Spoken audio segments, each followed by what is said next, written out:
Hello student, कैसे हैं आप सभी। मुझे उम्मीद है आप सभी अच्छे होंगे और अपनी पढ़ाई अच्छे से कर रहे होंगे। आज हम करने वाले हैं जो कि हमने लास्ट वीडियो में कंप्लीट किया था, पॉलिटी के अंतर्गत मूल अधिकार, उनके ऊपर हम क्वेश्चंस करने वाले हैं। क्वेश्चन शुरू करने से पहले मैं आप सभी को बता देता हूं, डिस्क्रिप्शन में टेलीग्राम चैनल की लिंक है, आप जाइए और टेलीग्राम चैनल ज्वाइन कर लीजिए। क्योंकि स्टूडेंट्स जो हैं वो मैसेज करते हैं नोट्स के लिए, बार बार रिप्लाई करना पॉसिबल नहीं होता है, इसीलिए आप जाइए, सबसे पहले टेलीग्राम चैनल ज्वाइन कर लीजिए। वहाँ पर आपको बिना कहे नोट्स डाल दिए जाते हैं। देखिए आने वाले समय में क्या होगा, पहली बात तो प्रिंटेड नोट्स मिलने वाले हैं आने वाले टाइम में। जो स्टूडेंट मेरे व्हाट्सएप ग्रुप से जुड़े हुए हैं उन्हें पता है कि मैंने उनके लिए हिस्ट्री के नोट्स डाले थे और आने वाले समय में भी और नोट्स डालता रहूँगा। तो उनके सभी के प्रिंटेड फॉर्म आएगी नोट्सों की। ज्योग्राफी के जितने भी नोट्स हैं सभी की प्रिंटेड फॉर्म आएगी, जैसा कि आप देख भी सकते हैं। इस प्रकार के नोट्स आने वाले हैं प्रिंटेड फॉर्म में, ठीक है, ना कि प्रिंटेड फॉर्म में नोट्स आने वाले हैं, बल्कि एक रणनीति बनाई जा रही है। जैसे कि आपके आने वाले एग्जाम है, एनटीपीसी है, ग्रुप डी है, जेल वार्डन है, फायरमैन है, ठीक है, बीओ का एग्जाम है, यूपीपीसीएस है, इन सभी एग्जामों के लिए क्या होगा, एक शॉर्ट नोट्स बनाए जाएंगे। शॉर्ट नोट्स क्या होंगे, उसके अंतर्गत क्या होगा कि आप एग्जाम से पहले 1 या 2 दिन में सब कुछ अच्छे से रिवाइज कर सकें, इस प्रकार के नोट्स बनाए जाएंगे। उसमें क्या होगा कि आपको हिस्ट्री के लगभग सभी टॉपिक कवर कराए जाएंगे, उसको एक छोटे वे में लिख दिया जाएगा, छोटे से रूप में लिख दिया जाएगा। जो मेरे कंप्लीट नोट्स पढ़ लेंगे उन्हें शॉर्ट नोट्स पढ़ने में कोई भी दिक्कत नहीं होगी। और शॉर्ट नोट्स पूरे कंप्लीटली एनसीईआरटी से लिए गए होंगे। और उसमें क्या होगा कि एंड में हर एक टॉपिक के बाद लगभग 10-20 क्वेश्चन डाल दिए जाएंगे एनसीईआरटी के और प्रीवियस ईयर। आपका क्या होगा, इतने बेस्ट नोट्स होने वाले हैं वो। यदि आप टेलीग्राम से जुड़े रहेंगे तो आपको वो मिलते रहेंगे, क्योंकि व्हाट्सएप पर डालना इतना पॉसिबल नहीं होता है। वहाँ पर जो नए बच्चे जुड़ते हैं उन्हें शो नहीं होते नोट्स, ठीक है। तो जिन बच्चों को चाहिए केवल वो ज्वाइन कर लें, बाकी के जरूरी नहीं है हर कोई ज्वाइन करे, ठीक है, क्योंकि कंपटीशन बहुत ज़्यादा है। जरूरी नहीं हर किसी की नौकरी भी नहीं लगनी है, ठीक है। तो सेलेक्टेड बच्चे जिनका मन है वो ज्वाइन करें उस ग्रुप को, ठीक है। उसमें शॉर्ट नोट्स डाले जाएंगे। अभी मेरे हिस्ट्री या पॉलिटी के मैं शॉर्ट नोट्स डालने वाला हूँ कंप्लीट, आप देखना कि वो कैसे हैं। और वो हर सब्जेक्ट के ऊपर बनाए जाएंगे, चाहे पॉलिटी हो, हिस्ट्री हो, ज्योग्राफी हो, सभी के बनाए जाएंगे। अभी मैं हैंड रिटन बना रहा हूँ और आने वाले टाइम में उसके प्रिंटेड भी बनेंगे, ठीक है। ये बताना था आपके लिए, इसीलिए कह रहा था मैं टेलीग्राम चैनल ज्वाइन कर लीजिए, ताकि बार बार कहना ना पड़े आपको भी और मुझे भी। तो आइए आज का लेक्चर शुरू करते हैं, जिसके अंतर्गत हम करने वाले हैं मूल अधिकार के ऊपर क्वेश्चंस, जो कि प्रीवियस ईयर किसी ना किसी एग्जाम में पूछे गए हैं। जैसे कि एनटीपीसी में पूछे गए हैं, ग्रुप डी में भी सारे इनमें से क्वेश्चन पूछे गए हैं, बहुत सारे यूपीपीसीएस और लोअर पीसीएस में भी पूछे गए हैं। तो आइए क्वेश्चन शुरू करते हैं। और कुछ क्वेश्चन मैंने खुद से ऐड किए हैं जो कि हमारे एनसीईआरटी से लिए गए हैं। तो आइए आज के क्वेश्चन शुरू करते हैं, जिसके अंतर्गत जो हमारा पहला क्वेश्चन है वो है कि सर्वप्रथम अपने नागरिकों के लिए मूल अधिकार किसने दिए थे।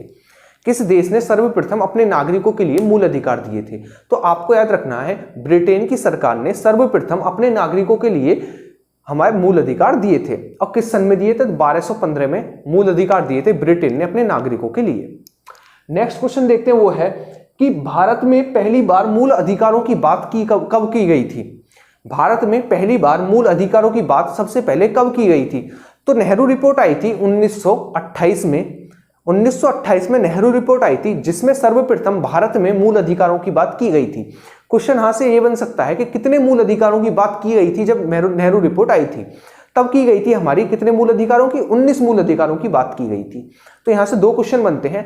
पहला क्वेश्चन कि भारत में सर्वप्रथम मूल अधिकारों की बात कब की गई थी। तो आपको याद रखना है 1928 की नेहरू रिपोर्ट में सर्वप्रथम मूल अधिकारों की बात की गई थी। सेकंड जो बनेगा वो ये बनेगा कि जब नेहरू रिपोर्ट आई थी तो उसमें कितने मूल अधिकार चिन्हित किए गए थे। तो उसमें लगभग 19 मूल अधिकार चिन्हित किए गए थे।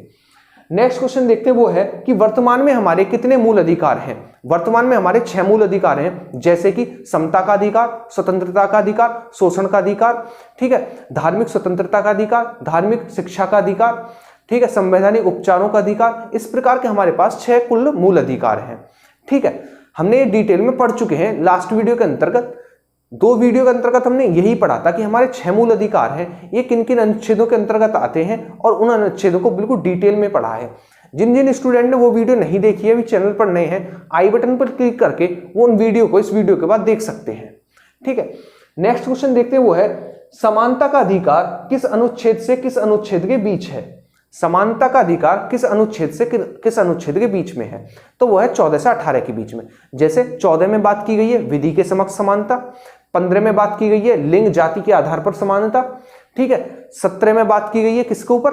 अस्पृश्यता के ऊपर। 18 में बात की गई है हमारी उपाधियों का अंत, यानी हम सरकार के बिना कोई भी उपाधि धारण नहीं कर सकते हैं, जबकि भारत सरकार हमें जब तक आदेश ना दे, हमें स्वीकृति ना दे, हम कभी भी कोई भी उपाधि धारण नहीं कर सकते हैं, ठीक है। इसके अंतर्गत हमारे भारत रत्न, पद्म भूषण, पद्म विभूषण और हमारी जितनी भी शैक्षिक उपाधियां हैं वो इसमें इंक्लूड नहीं होती हैं, ठीक है। नेक्स्ट क्वेश्चन देखते हैं, वो है भीमराव अंबेडकर जी ने किस अनुच्छेद को संविधान की आत्मा कहा है?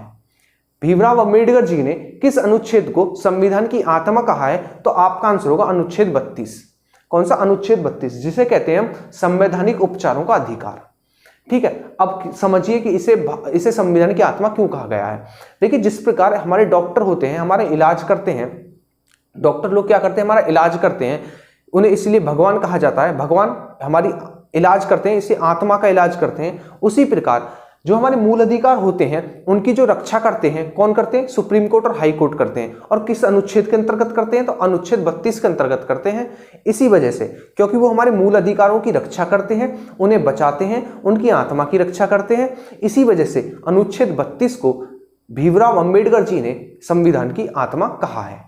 तो क्वेश्चन बहुत ज्यादा बार पूछा गया है कि संविधान की आत्मा भीमराव अंबेडकर जी ने किस अनुच्छेद को कहा है? तो आपका आंसर होगा अनुच्छेद 32। नेक्स्ट देखते हैं क्वेश्चन, वो है विधि के समक्ष समानता किस अनुच्छेद के अंतर्गत आती है? विधि के समक्ष समानता हमारा अनुच्छेद 14 के अंतर्गत आता है। विधि यानी जितने भी कानून की नजरों में लोग होंगे, यदि वो दोषी होंगे, निर्दोष होंगे, सभी समान होंगे। यानी चाहे वो कितना ही बड़ा आदमी ना हो, कितना ही अमीर आदमी क्यों ना हो, ठीक है, कितना ही छोटा आदमी क्यों ना हो, सभी कानून की नजरों में समान होंगे। आप इसका एग्जाम्पल समझ सकते हैं, जैसे कि सलमान खान जेल, आज भी उन्हें जेल जाना पड़ता, आज भी उन्हें हाजिरी लगानी पड़ती। अगर ऐसा होता, विधि के समक्ष समानता नहीं होती, तो वो तो बहुत बड़े सेलिब्रिटी थे, उन्हें कोर्ट ना जाना पड़ता, उन्हें थाने ना जाना पड़ता। ऐसे ही आपने देखा होगा संजय दत्त साहब को, ठीक है। तो यही है हमारा विधि के समक्ष समानता, यानी कोई कितना बड़ा सेलिब्रिटी क्यों ना हो, कोई भी कितने बड़े पद पर क्यों ना हो, वो विधि के लिए सब कुछ समान होगा। इसके अंतर्गत कुछ अपवाद है। अपवाद का मतलब जिन पर ये नियम लागू नहीं होता है, जैसे कि भारत के राष्ट्रपति, प्रधानमंत्री, राज्यपाल, उपराज्यपाल, मुख्यमंत्री, ठीक है, उपराज्यपाल, ये सभी किसके अंतर्गत आते हैं? ये सभी इस अनुच्छेद 14 के अंतर्गत नहीं आते हैं, ठीक है। नेक्स्ट क्वेश्चन देखते हैं, वो है अस्पृश्यता का अंत। अस्पृश्यता यानी छुआछूत का अंत किस अनुच्छेद के अंतर्गत वर्णित है? छुआछूत का अंत किस अनुच्छेद के अंतर्गत वर्णित है? तो आपका आंसर होगा अनुच्छेद 17। अनुच्छेद 17 के अंतर्गत वर्णित है हमारा क्या? अस्पृश्यता यानी छुआछूत के रोक, छुआछूत पर रोक लगाना हमारा अनुच्छेद 17 के अंतर्गत वर्णित है। हमने इसे डिटेल में पढ़ा था लास्ट वीडियो में। नेक्स्ट देखते हैं, उपाधियों का अंत किसके अंतर्गत वर्णित है? किस अनुच्छेद के अंतर्गत वर्णित है? उपाधियों का अंत का मतलब है कि यदि कोई हमें देश उपाधि देता है, अपना ही देश क्यों ना उपाधि दे, या फिर अन्य कोई देश उपाधि देता है, जैसे कि नाइटहुड की उपाधि है, इस प्रकार की कोई उपाधि देता है, तो जब तक हमें भारत सरकार यह अलाउ नहीं करेगी, स्वीकृति नहीं देगी कि हाँ इस उपाधि को आप ले लीजिए, जब तक वो उपाधि नहीं मानी जाएगी। यानी जब तक देश हमें, सरकार हमें उस उपाधि को ग्रहण करने की अनुमति नहीं देती है, तब तक उपाधि का अंत माना जाएगा, यानी उपाधि मानी नहीं जाएगी। और ये किस अनुच्छेद में वर्णित है? तो आपका आंसर होगा अनुच्छेद 18 में ये वर्णित है, उपाधियों का अंत। नेक्स्ट हम देखते हैं, शोषण के विरुद्ध अधिकार। शोषण के विरुद्ध अधिकार किस अनुच्छेद के अंतर्गत वर्णित है? कहां से कहां तक है शोषण? तो शोषण के विरुद्ध जो अधिकार है हमारे अनुच्छेद 23 और 24 में वर्णित है, जहां अनुच्छेद 23 ये कहता है कि दुर्व्यापार और बारात श्रम पर रोक लगाई जाएगी। वहीं पर अनुच्छेद 24 कहता है कि 14 साल के से जो कम उम्र के बच्चे होंगे वो ऐसी जगह पर कार्य नहीं करेंगे, ऐसी जगह पर मजदूरी नहीं करेंगे जहां पर उनकी जान को खतरा होगा, जैसे कोयले की खान, रेलवे निर्माण का कार्य, फ्लाईओवर निर्माण का कार्य, कहीं खुदाई का कार्य, इन जगहों पर कार्य नहीं करेंगे। ये कहता हमारा अनुच्छेद 24। तो हमारा शोषण के विरुद्ध अधिकार अनुच्छेद 23 और 24 में वर्णित है। नेक्स्ट हम देखते हैं, वो है प्राण व दैहिक स्वतंत्रता किस अनुच्छेद में उल्लेखित है? प्राण व दैहिक स्वतंत्रता हमारी अनुच्छेद 21 में वर्णित है। और देश में आपातकाल क्यों ना लग जाए, अनुच्छेद 20 व 21 हमारे कभी भी खत्म नहीं होते हैं। ये आपको याद रखना, बहुत बार एग्जामों में क्वेश्चन पूछा गया है कि कौन सा अनुच्छेद हमारा आपातकाल के बाद भी खत्म नहीं होता। तो अनुच्छेद 20 और 21 आपको याद रखने हैं। 20 और 21 हमारे कभी भी खत्म नहीं होते, और 20 हमारा क्या कहता है? प्राण व दैहिक स्वतंत्रता, ठीक है। सभी को जीवन जीने का अधिकार है, यही है हमारा अनुच्छेद 21, प्राण एवं दैहिक स्वतंत्रता। नेक्स्ट है हमारा क्वेश्चन नंबर, अपराध के दोषी सिद्ध के संबंध में स्वतंत्रता किस अनुच्छेद के अंतर्गत उल्लेखित है? अपराध दोषी सिद्ध होने पर, ठीक है, किस अनुच्छेद में वर्णित है? तो आपका आंसर होगा अनुच्छेद 20, अनुच्छेद में 20 में वर्णित है। यानी यदि आप दोषी सिद्ध हो जाते हो, कानून का उल्लंघन करते हो, तो आपको जो आपने दोष दिए, जो आपने जुर्म किया उसके लिए एक बार सजा मिलेगी आपको, ठीक है, और सजा जब मिलेगी जब आपने कानून का उल्लंघन किया हो, ठीक है, ये कहता है अनुच्छेद 20। नेक्स्ट देखते हैं, 6 से 14 साल के बच्चों को निःशुल्क शिक्षा व अनिवार्य शिक्षा किस अनुच्छेद में वर्णित है? 6 से 14 साल के जो बच्चे होते हैं उनके लिए निःशुल्क व अनिवार्य शिक्षा जो है हमारी किस अनुच्छेद के अंतर्गत वर्णित है? तो आपका आंसर होगा अनुच्छेद 21 भाग क, ठीक है ना, अनुच्छेद 21 क में वर्णित है हमारा जो 6 से 14 साल के बच्चे हैं उनके लिए निःशुल्क व अनिवार्य शिक्षा। और ये किस संविधान संशोधन के द्वारा जोड़ा गया था? तो आपको याद रखना है 86वां संविधान संशोधन 2002 के द्वारा जोड़ा गया था अनुच्छेद 21 भाग क में।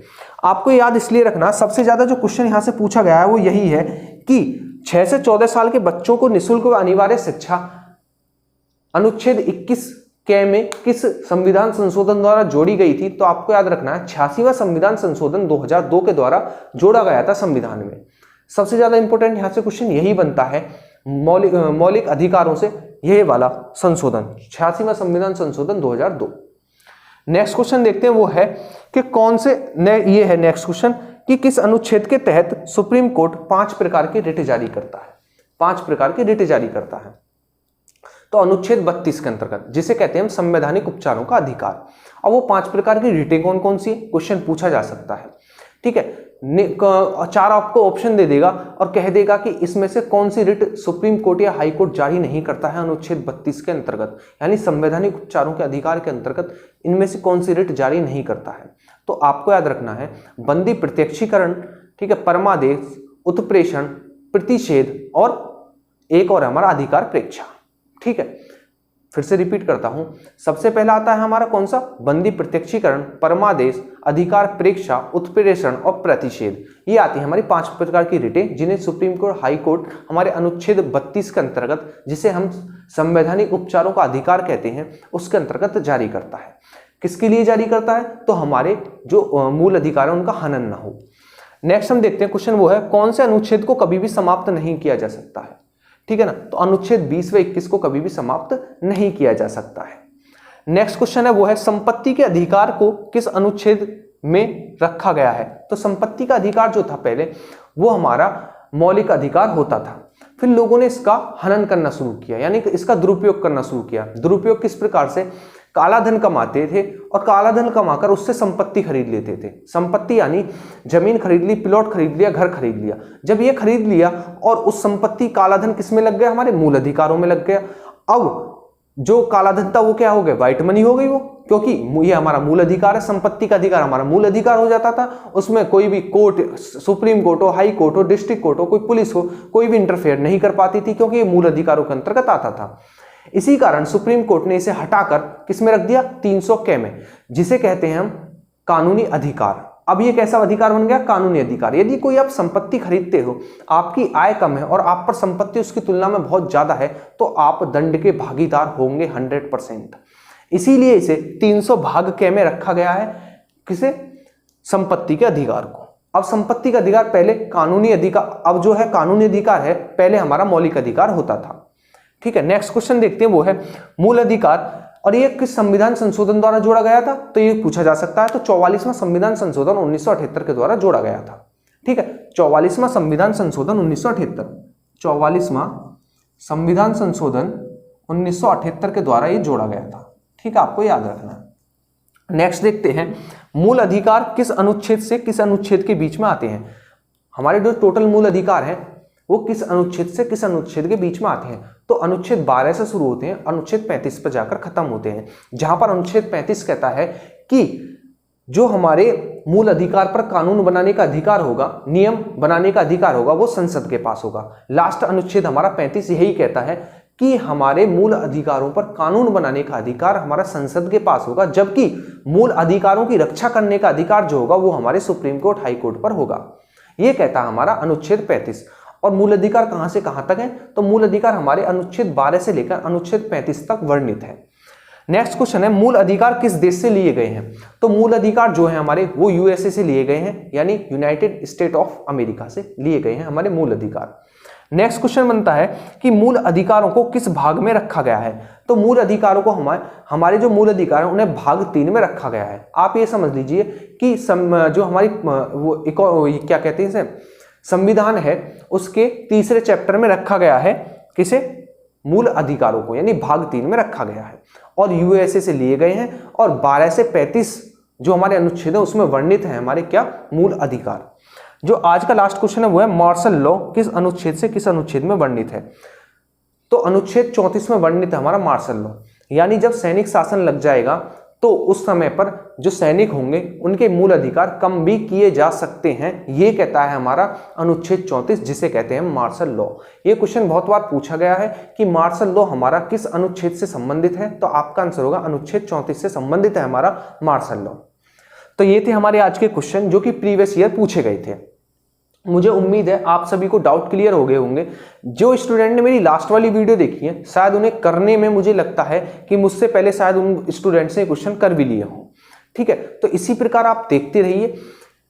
देखिए क्वेश्चन सभी प्रीवियस ईयर थे, इसमें से लगभग 90% जो 10% क्वेश्चन थे वो मैंने खुद से एनसीईआरटी से जोड़े थे, जो कि बहुत ज़्यादा उम्मीद बनती है जिनके पूछे जाने की। 100% पूछे जाएंगे क्योंकि एनसीईआरटी से सीधे के सीधे क्वेश्चन उठाए जाते हैं एग्जामों में, ऐसा मेरा अनुभव है।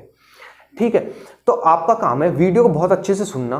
ठीक है, नोट्स आप डाउनलोड करके आसानी से पढ़ सकते हैं। ऐसे टाइम पर लॉकडाउन का समय है, आप कम से कम 1-2 सब्जेक्ट अपने इतने अच्छे से कवर कर लीजिए। कम से कम आप पीसीएस प्रीलिम्स तक तो तैयार कर सकते हैं आसानी से पढ़कर।